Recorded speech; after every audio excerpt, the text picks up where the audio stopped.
প্রিয় শিক্ষার্থী, আসসালামু আলাইকুম। আজকের এই ভিডিওতে আমরা জানতে চলেছি যে তৃতীয়, চতুর্থ, পঞ্চম শ্রেণীর গণিতের প্রশ্নের ধরন, মানে গণিতে প্রশ্নটা কিভাবে হবে, মানে কেমন ধরনের হবে, কি কি প্রশ্ন থাকতে পারে। চলো আমরা এক নজরে দেখে আসি। দেখো, তোমাদের প্রথম যে প্রশ্নটা থাকবে সেটা হচ্ছে টিক চিহ্ন। তুমি তো টিক চিহ্ন সবাই চেনো। দেখো, এখানে থাকবে 1-এর ক দিয়ে সঠিক উত্তরটি উত্তরপত্রে লেখো। পাশে লেখা থাকবে বহু নির্বাচনী। এখানে মোট 20টি প্রশ্ন থাকবে, 20টির উত্তর দিতে হবে। প্রতিটি প্রশ্নের মান হচ্ছে 1। তাহলে বহু নির্বাচনী প্রশ্ন অর্থাৎ টিক চিহ্ন থাকবে 20টা, মোট 20টা বহু নির্বাচনী প্রশ্ন থাকবে। সেখানে কত মার্ক থাকবে? 20 মার্ক। তারপরে দেখো, 1-এর খ নম্বর দিয়ে লেখা থাকবে সঠিক শব্দ দিয়ে শূন্যস্থান পূরণ করো। আমরা তো শূন্যস্থান সম্পর্কে সবাই জানি। দেখো, এখানে এইভাবে শূন্যস্থান দেওয়া থাকবে। এখানে শূন্যস্থান থাকবে মোট 10টি উত্তর দিতে হবে। এখানে মার্ক হচ্ছে 10। শূন্যস্থানের পরে কি থাকবে চলো দেখি। শূন্যস্থানের পরে 2 নম্বর দিয়ে লেখা থাকবে যে কোনো 10টি প্রশ্নের উত্তর সংক্ষেপে উত্তরপত্রে লেখো। এই 2 নম্বরে সংক্ষিপ্ত প্রশ্ন থাকবে, যার প্রত্যেকটির মান হচ্ছে 2। 10টি লিখতে হবে, তাহলে 10 দুখানি কত? 20 মার্ক। এই সংক্ষিপ্ত প্রশ্ন দেওয়া থাকবে 12টি, যে কোনো 10টি করতে হবে। তাহলে দেখো, আমাদের টিক চিহ্ন ছিল হচ্ছে 20 মার্ক, শূন্যস্থানে 10, তাহলে কত? 20 আর 10 30, আর সংক্ষিপ্ত প্রশ্নে 20, তাহলে কত হলো? 50 মার্ক। আর বাকি যে 50 মার্ক সেটা হচ্ছে সব বড় প্রশ্ন।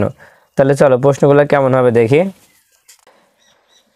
দেখো, 3 নম্বরে থাকবে হচ্ছে নিচে 13টি প্রশ্নের মধ্যে যে কোনো 10টি প্রশ্নের উত্তর দাও। নিচে 13টি প্রশ্ন দেওয়া থাকবে, তার মধ্যে যে কোনো 10টি প্রশ্নের উত্তর দিতে হবে।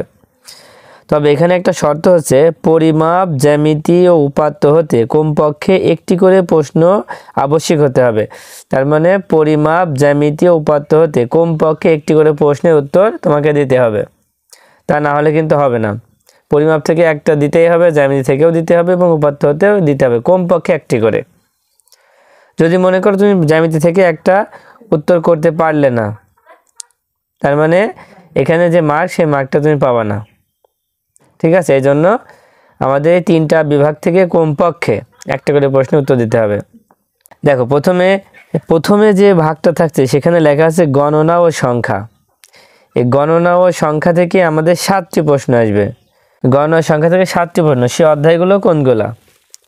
তোমাদের গণিত বইয়ের ক্লাস 4 হিসাবে 1 থেকে 9 অধ্যায় পর্যন্ত যে অঙ্কগুলো আছে এগুলো হচ্ছে গণনা ও সংখ্যার মধ্যে পড়ে, মানে চতুর্থ শ্রেণীর জন্য।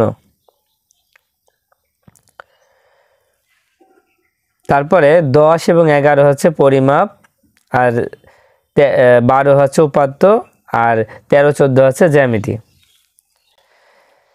এখন দেখো, তাহলে গণনা ও সংখ্যা হতে আমাদের প্রশ্ন আসবে 7টি। তারপরে দেখো পরিমাপ, এই পরিমাপ থেকে আমাদের প্রশ্ন আসবে 2টি। তারপরে জ্যামিতি থেকে প্রশ্ন আসবে 2টি।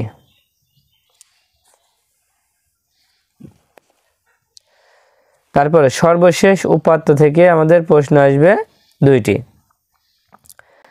তাহলে এই যে মোট আমাদের 13টি প্রশ্ন আসবে, এই 13টি প্রশ্নের মধ্যে আমাদের এখানে কি করতে হবে? 13টি প্রশ্নের মধ্যে এই পরিমাপে 2টা আসবে, এখান থেকে একটা করতে হবে। তারপরে জ্যামিতি থেকে যে 2টা প্রশ্ন আসবে এখান থেকেও একটা করতে হবে। তারপরে উপাত্ত থেকে যে 2টা প্রশ্ন আসবে এখান থেকে একটা করতেই হবে। এই একটা করার পরে ইচ্ছা মতো বাকিগুলো করা যাবে।